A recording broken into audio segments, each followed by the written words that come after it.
Human trafficking is happening in this city and other communities around Canada every day. Youth who are being at risk of being targeted, they're manipulated and forced to get involved in the sex trade or other forms of forced labor. For years, the Joy Smith Foundation has been working to raise awareness about this issue and to stop it before it happens. Joining us now is the president and CEO of the Joy Smith Foundation, Janet Campbell. Good morning, Janet. Good morning. Thank you so much for joining us. Now, tomorrow is Human Trafficking Awareness Day. Correct. So it's quite fitting that you're here. This is a problem that's happening. Some people might think it's happening in a certain neighborhood, but that's not the case. It's happening everywhere.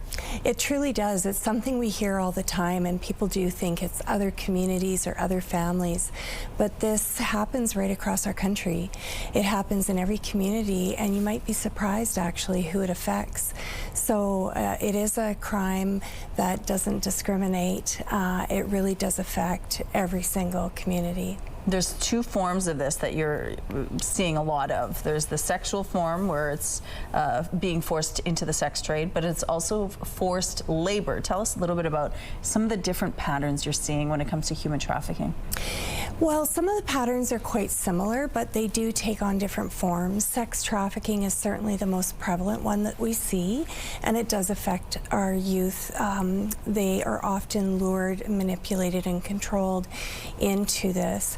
But also very commonly we see forced labor cases, and forced labor cases follow a similar pattern in where people connect with somebody new and they are tricked into believing that this is something that's going to be wonderful, and then it's not. Let's go back to the sex trafficking. When you're forced into that sort of thing, they're targeting young girls by making them feel like they just met the love of their lives, right? Is that how it works? Absolutely, yeah. So the most common way we see these cases developing is that somebody will meet a new friend or a new boyfriend. It's often a romantic interest, and they feel like they have met their Romeo.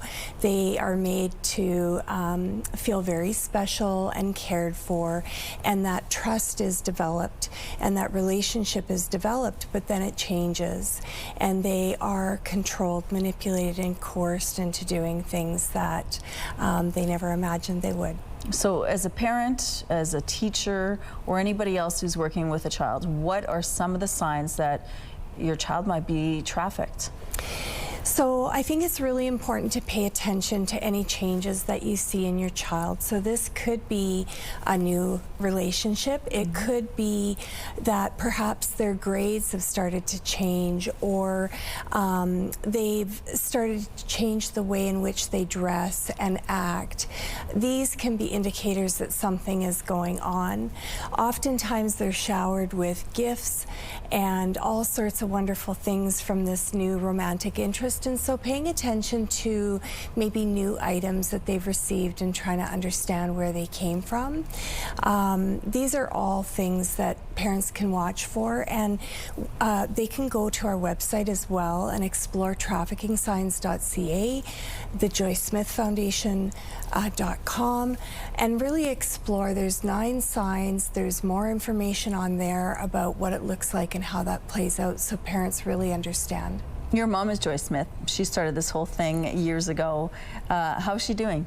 She's doing great, yes. We are actually a 3-generation family foundation that dedicate our life's work.